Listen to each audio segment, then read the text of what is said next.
నాకు చెప్పడానికి ఏంటి భయం? లేదమ్మా, అది చెప్తే మీరు నన్ను దూరం పెట్టేస్తారేమో అని భయంగా ఉంది జాన్సమ్మా. నా ప్రాణం నువ్వు లేకపోతే ఆడదు బంగారి.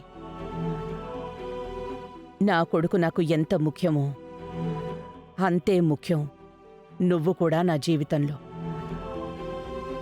నిన్ను ఏ ఒక్కనాటికి వదులుకోలేనేలేను. చెప్పమ్మా, ఏంటి విషయం? అమ్మా, నేను మీ సొంత మనవరాల్ని.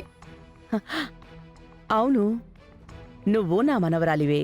నేనదే కదా బయట అందరికీ చెప్తున్నాను. ఇది చెప్పడానికి అర్ధరాత్రి లేచొచ్చావా? పో పో పో, పోయి పడుకో. లేదమ్మా, నేను మీ కూతుర్ని.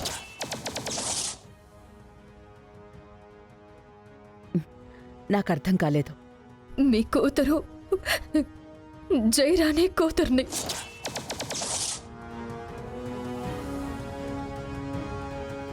బంగారి, అలా మాట్లాడద్దు. తమాషాకు కూడా అలా చెప్పకు. ఇప్పుడెందుకు ఆ జయరాణి విషయం తీసుకొచ్చావు? అమ్మా,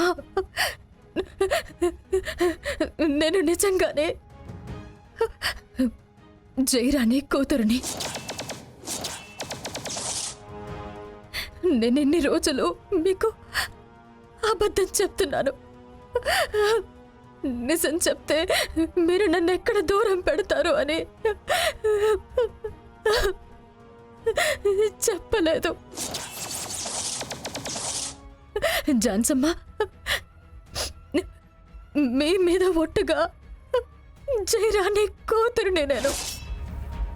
లేదు లేదు లేదు బంగారి, నువ్వు నిజంగా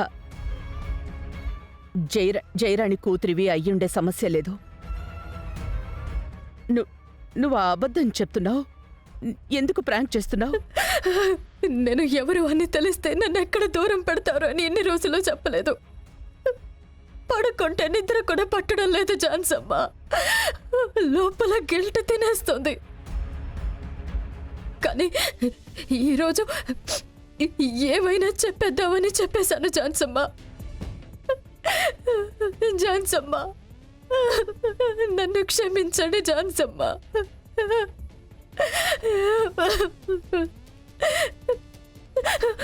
జాన్సమ్మ, నా దగ్గరికి రాకు. బయటికి వెళ్ళు.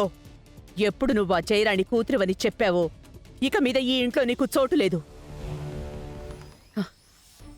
ఇన్ని రోజులు నాతోనే ఉన్నావు నువ్వు. ఎంత ధైర్యం ఉంటే నన్నే మోసం చేస్తావు నువ్వు. నువ్వు ఆ జయరాణి కూతురువే కదా. నువ్వు అలాగే ఉంటావు. లేదు జాన్సమ్మ. లేదు, నా చుట్టూ ఉన్న వాళ్ళందరూ అందరూ నన్ను మోసం చేస్తున్నారు. లేదు జాన్సమ్మ. కానీ నిన్ను నిన్ను నిన్ను ఒక్కరోజు కూడా డౌట్ పడలేదు. నమ్మాను నిన్ను. ఆ నమ్మకాన్ని పాత పెట్టేశావు. నాకే ద్రోహం చేసావు కదా.